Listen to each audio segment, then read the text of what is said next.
안녕하세요. 2부로 다시 넘어왔습니다. 자, 아까 말씀드리던 부분들 다시 할 텐데, 지금 국내 주식 시장이 아까도 유리하다고 중국 주식 시장과 오히려 뉴욕 증시보다 유리할 수 있다. 지수 분위기에 대해서 계속 설명을 드리고 있죠. 중국 증시를 한번 다시 볼 텐데, 상하이 지수입니다. 자, 투자 전략을 통해서 작년부터 좀 주의 깊게 말씀드렸던 부분 중에 하나가 중국 주식 시장으로 외부 자금이 많이 유입이 되고 있었다는 거예요. 자, 작년 4분기에 외부 자금이 유입이 됐었는데 그런 부분들에 대한 반응이 바로바로 이렇게 올해 또 나타난 거죠. 이런 식으로. 모멘텀이라고 하면은 미중 무역에 대한 협의 가능성 얘기들인데, 근데 실제로 이렇게 2500선에 있던 증시가 3000선까지 가파르게 올랐다는 거는 여기서 의미하는 게 중요합니다. 세계 시장의 주식 시장에 유입될 자금력은 상당하다는 겁니다.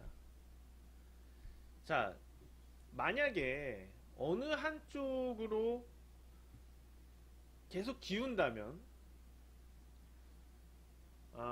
예를 들어서 상하이 증시, 뉴욕 증시, 한국 증시가 다 같은 방향이었다고 생각을 해보자고요.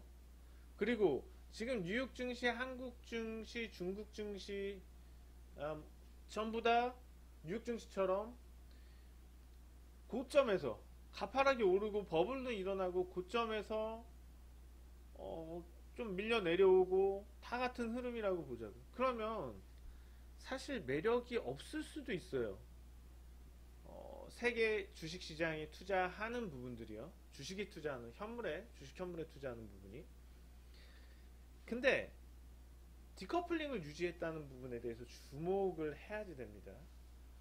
자, 그렇다면 다른 양상의 흐름들을 보였다면 어떤 증시로도 끝까지 기울지는 않을 거라는 거예요. 뉴욕 증시로 끝까지 기울지는 못한다는 거죠. 뉴욕 증시로 기울 대로 기울면 균형을 맞춰 가는 움직임, 그게 작년부터 나타났던 거예요.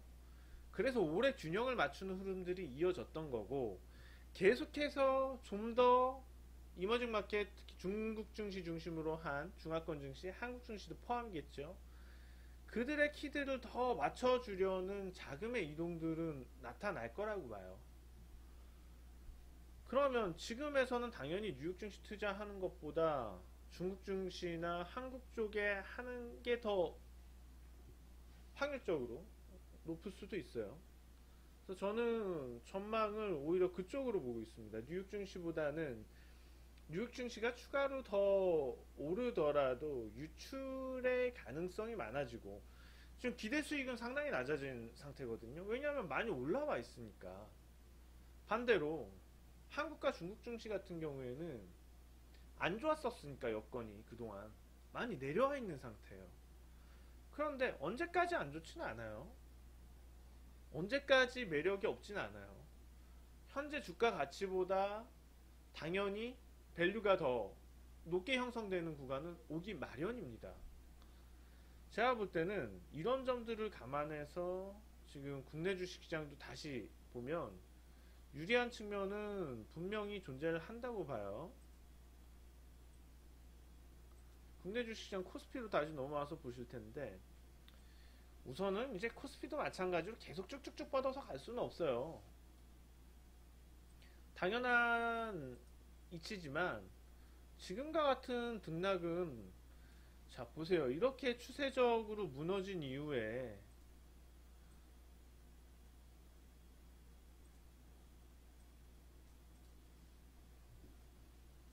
자 쌍바닥 이후 또 급등이 나타났습니다.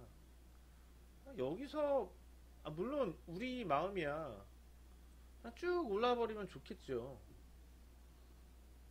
현실적으로 가능하냐는 말이죠. 이게 지수가 현실적으로는 어렵죠. 어느 정도 소화를 하고 갈 수밖에 없습니다. 지금 나타나는 이런 등락들은 소화하는 과정이에요. 이런 것들을 소화하면서 천천히 추세를 만들어 가겠죠. 그러면 시장은 계속 기회를 준다는 거고, 지금 수준이라면은 제가 볼 때는 얼마든지 기회가 되는 종목들은 나타날 거라고 판단을 하고 있습니다. 자, 기회를 주는 종목들은 계속해서 나타날 거다. 그러면 오늘 시황을 이렇게 만든 종목들에 대해서 분석을 안 할 수는 없어요. 뭐 어떤 종목인가요? 삼성전자랑 하이닉스가 되겠죠. LG화학도 오늘 뭐 많이 올랐습니다. 제가 볼 때는 삼성전자나 SK하이닉스하고 LG화학하고 삼성 SDI하고는 완전히 다릅니다.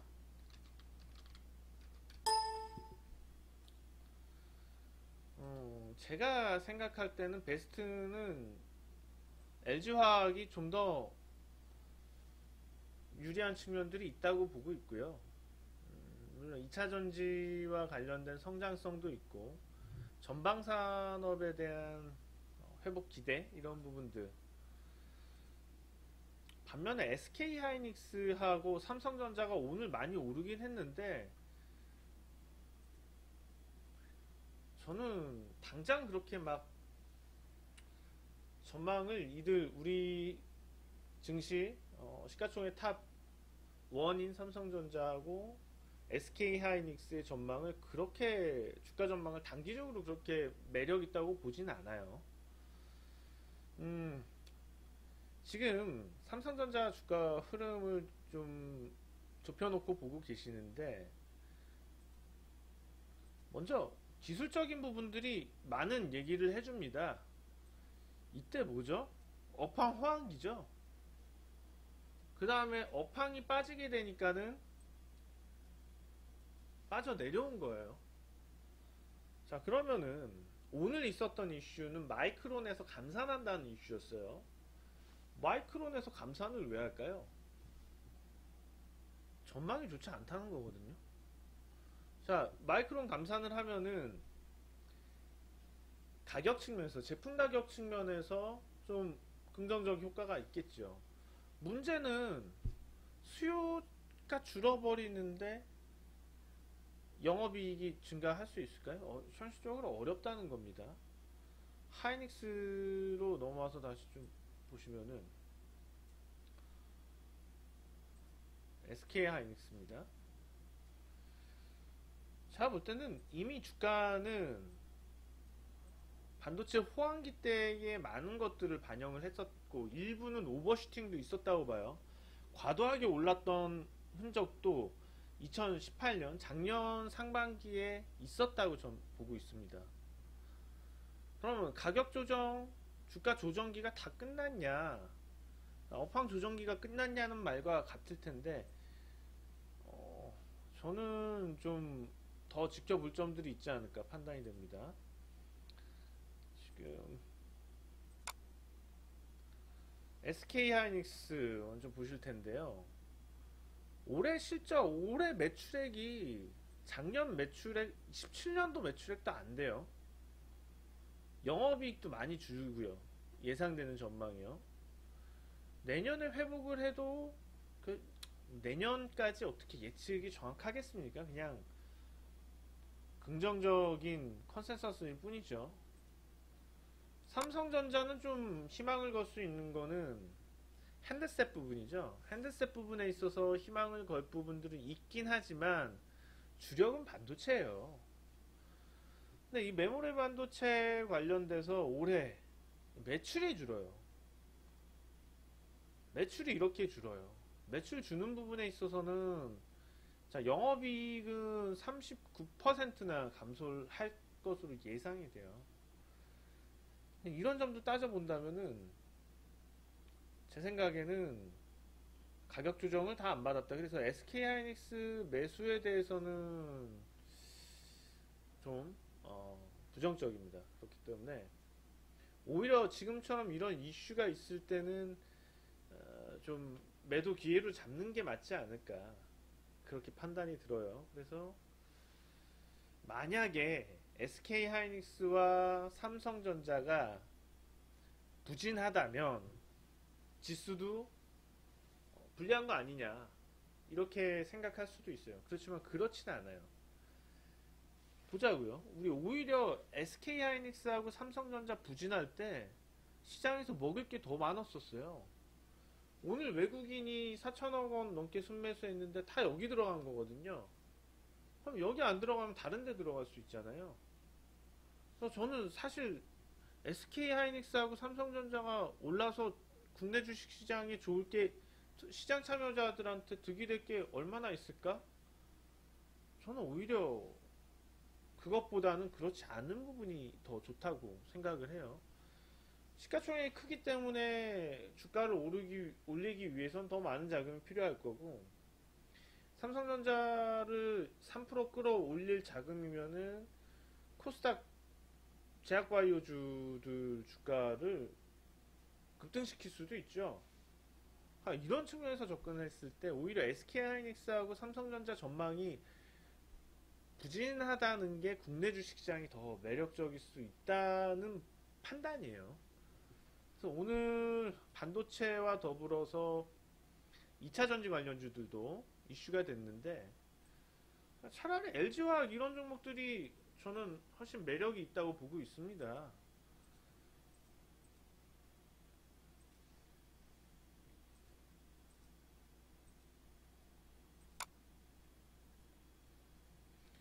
자, 다른 부분이 뭐죠? 여기서 가장 크게 우리가 눈여겨서 차이가 나는 부분이 뭘까요? PER 부분입니다. 아까 반도체하고. 이게 바로 산업의 성장성을 얘기하는 건데, SK하이닉스는 작년 영업이익 기준으로 해서 현주가 대비한 PER이 2.8배였는데, 자, LG화학 같은 경우엔 어떤가요? 올해는 뭐 20배, 18배 이래요. 이거는 산업에 대한 성장성을 반영한다는 거죠. 자, 여기서 제가 주목해서 보는 부분은 바로 이 부분이에요. 매출액. LG화학의 경우에는 매출액이 뭐 영업이익 전망에 대해서는 그렇게 좋게 보고 있지는 않는 것 같은데 매출액이 성장한다는 부분은 의미가 있습니다. 양적인 증가, 결국에 여기서 양적으로 매출을 늘려놓은 상태에서 비용에 대한 부분들이 커트가 되기 시작하면 당연히 영업이익 증가로 돌아오게 되거든요. 먼저 매출을 늘릴 수 있는 분위기인가를 봐야지 되는데 올해 이어서 내년에도 좋죠. 그래서 저는 2차전지 모멘텀이 있고 그런 상황이라면 오히려 그렇게 이제 우량주 쪽으로 접근하신다면 차라리 LG화학 쪽이 더 LG화학이 낫지 않을까. 뭐 SK하이닉스나 삼성전자를 접근하기보다는 그렇게 좀 조언을 드리고 싶고요. 자, 종목 한 종목 소개를 해드린다고 말씀을 드렸는데 작은 종목이에요. 크지 않아요. 제가 최근에 시장에서 발굴하는 종목들이 이런 종목들이에요. 크지는 않아요. 그런데 크지는 않지만 안정적이고 성장 전망도 있어요. 중요한 거 주가가 바닥권에서 치고 나올 조짐이 있느냐 아니면 이미 바닥권에서 치고 나왔느냐 그런 부분인데 자 오늘 말씀드릴 종목 칩셋 미디어입니다. 주가 흐름 보시면은 칩셋 미디어가 자 2016년 고점 이후에 계속 흘러내려요. 작은 종목들 특징이 이래요. 한번 과도한 과열을 만들어 내면은 주가가 3,700원 하던 게 얼마까지 16,000원까지 갔었나요? 5배 올랐었네요. 약 4, 5배 올랐었네요. 근데 그 이후에 계속 추세 하락을 했었죠. 그동안에 점진적으로 또 바닥권은 안정을 찾아줍니다. 바닥이 나온 상태에서 최근 들어서의 움직임들이 관심이 가요. 특히 거래가 많이 실렸던 이날을 주목해 봅니다. 3월 7일이죠. 3월 7일 날 자, 이렇게 급등락이 나타났는데 거래도 상당히 많이 이루어졌고요. 제가 볼 때는 이런 부분들이 주가에 어떤 시동을 걸고 있지 않나. 그리고 거래량도 보시면은 오늘 거래량이 또 예사롭지가 않습니다. 주가 움직임과 더불어서